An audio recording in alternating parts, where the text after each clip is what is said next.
Boom! This is me. And here are some fun moments of me.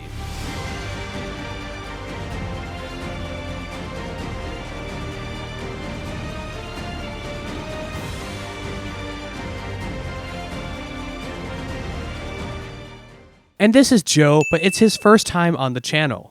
Boom! Today we have Pokemon Nogi because I'm wearing my famous Pokemon Rash Guard set. I'm going against a newcomer to the channel, Joe, currently on top, and I'm Tyler, the black belt, on bottom. Remember, if you want to get awesome gear like the one I am wearing, make sure to check out my link in the description below. Now, what are you going to learn in this video? Well, the first thing you're going to learn is what a Sumi Gaishu sweep looks like because, boom, I just hit one on Joe right there to get into mount. The second thing you're going to learn is how to beat a white belt as a black belt. Now, this isn't a secret at all. Of course, the black belt should be able to beat the white belt, but it's just another video that you guys can watch of me moving with all my wonderful glory, and especially with an awesome rash guard. Joe is turning out to his side because I just had mount on him and he'd rather fight me in turtle. Not the best option in my opinion. I think it's much better to try and fight from mount and get to guard versus go against a wrestler and put them in turtle where they're going to ride you out. Notice what I'm doing immediately to Joe. I'm applying a power half and I go to the butterfly grip instead of the gable grip. The gable grip works awesome, but the butterfly grip also allows you to manipulate their elbows at the same time that you hurt their neck.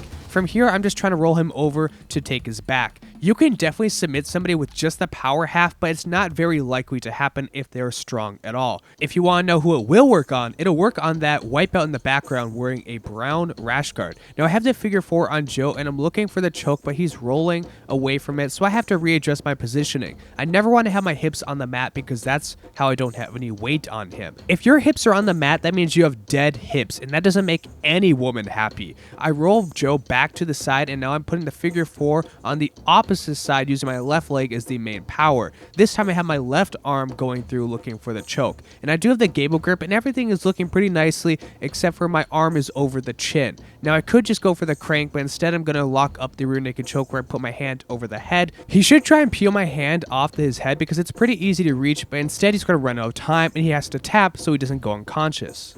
Now, since I just did my first submission on Joe, let's get into my question of the day, and this is a content question. My question is, would you like to see a vlog of what it's like to train as a black belt for a day? So that'd be me going to the gym, me doing class, me rolling, etc. You can see how the world is through my eyes as a black belt. Let me know in the comments below. Also, let me remind you guys that the tournament is this Saturday, and it is in Minneapolis, Minnesota. It is going to be a huge event, and I'm planning to film all of my team members doing it, so I'm going to have a long series of videos about how the tournament goes, how it goes in a vlog style format, etc, etc. If you happen to be there, feel free to come up to me and talk to me as long as I'm not filming a match, and we can take a picture. Maybe I'll put you in the video, but I love to meet the fans, so if you're going to be there, let me know. Now, Joe is trying to attack me, but I have no concerns for all of his attacks despite him being 6,000 pounds. He's trying to push his elbow into me, but I slide my head out of there, then I sweep him over really quickly just by attacking his hips. I use my hips to stay low on his hips so I have enough pressure to counter his weight so he can't roll on top of me after this motion. Once I settle on top of him, I just want to keep my head in a strong position. We can see my head is right around his chin. This lets me monitor his position, and even if I can't flatten him completely, I have a really tough spot where I can apply a lot of my own pressure. Now here's a quick question for you guys, and you can test your jiu-jitsu knowledge. I'm bringing my shin over his arm, and why am I doing that? Feel free to comment it below. The answer that I would give is I'm going over his arm because I want to try and crucify him because I want to pin his arms and keep them separate from each other. It's going to be really hard for him to use his arms against me if my shin is pinning it down. Now naturally, he goes for a hip bump as all people love to do to me. I don't know why, but he goes for the hip bump. I immediately grab the guillotine and I get the easiest tap in the world with the guillotine. Now, remember when I trapped his arm with my shin, part of the reason why he wanted to hip bump because that is how you can get out of a crucifix. So once he bumped and he felt like he could come into me because I took some pressure off of him, he immediately fell into the guillotine. So you can see how black belts set up traps like I did right there. Try and implement some own traps in your game when you're rolling with others. It might be kind of weird, but I've been starting on bottom every time we've been going together. One, it's because he's bigger and my arm wasn't feeling the best at this time because this is a little bit older of a video, but two, I think it's a really good idea to try and sweep and then stay on top. You can see I'm doing just that to Joe right now. I'm doing the old man sweep where I work up the leg, grab the deep waist, start trapping his other wrist, and then I'm going to slowly push him over from the dogfight position. From here, I can work on top, and now I can start setting up my own attacks, submissions, etc. But if you get good at starting on bottom, getting a sweep, and then staying on top, you're implementing a lot of different parts of jiu-jitsu all together. Joe is trying to bring his left arm in because he wants to use this as a wedge to create some pressure and get my head off of him. That's good by him, but I'm going to hop up with my knee and we're going to slow this next part down because a lot is happening.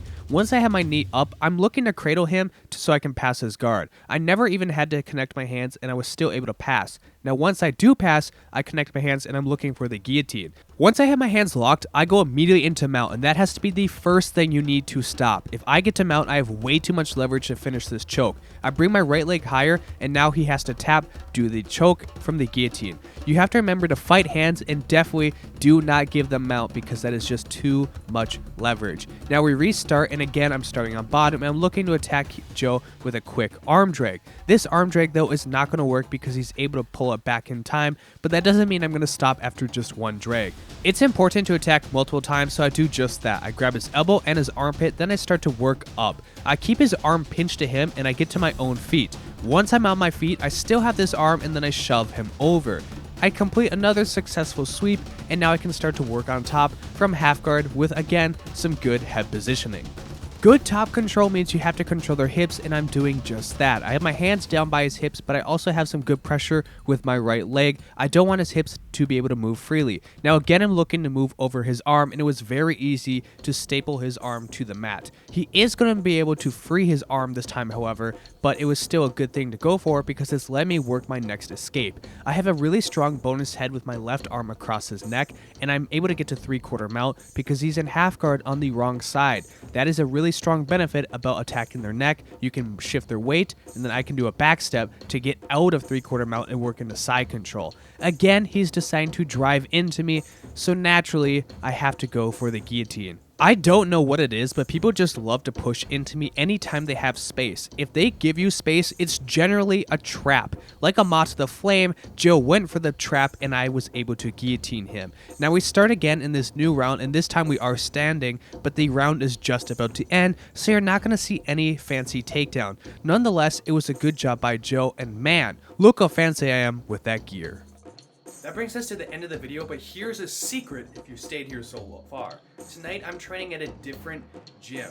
It's not going to be a gym where I can pretend to be a white belt like I would like to do, but it's still a different gym, so you get to see a different atmosphere and you can see me roll new people. So if you want to see some cool content, make sure to continue watching my videos. If you appreciate the video today, please make sure to like, comment, and subscribe. Also, thank you all my current patrons and viewers. I appreciate all of you. If you want to get awesome gear like I have from X Marshall, check out my link in the description.